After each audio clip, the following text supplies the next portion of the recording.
In the beginning, before cities, before history, before time as we know it, there was a garden, a perfect, beautiful garden. And in that garden lived the very first man and woman, Adam and Eve. God had created Adam from the dust of the earth and breathed life into him. But Adam wasn't meant to be alone. So God made Eve, forming her from Adam's side. She was his perfect partner, and together they were given an incredible home, the Garden of Eden. Life in Eden was perfect. No pain, no sadness, just peace. They had everything they needed: food, beauty, and even friendship with God. He would walk with them in the garden, talking with them like a friend.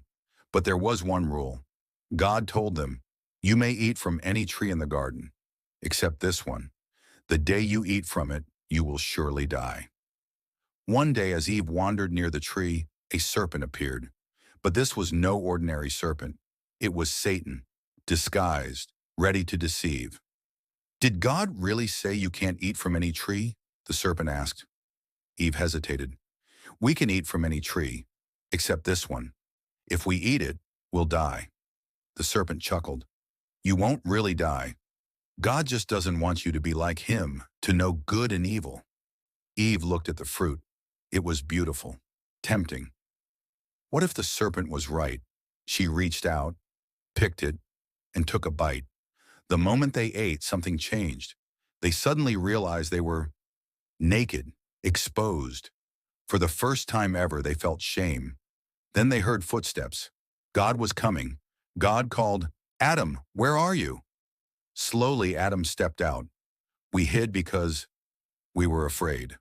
God looked at them sadly. "Did you eat from the tree I told you not to?" Adam pointed to Eve. "She gave it to me." Eve quickly responded, "The serpent tricked me."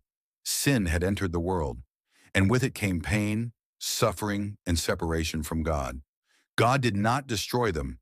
Instead, he gave them clothes, showing his mercy even in their mistake. But they could no longer stay in the garden. Life outside Eden would be hard. Pain, struggle, and death would now be part of their story. But even then, God had a plan, a way to bring humanity back to him. The story of Adam and Eve isn't just about one mistake. It's about choices. It teaches us that temptation is real. Our choices have consequences. But even when we fail, God's love remains. And that love would one day lead to a promise, a Savior who would restore everything lost. God's love never gives up,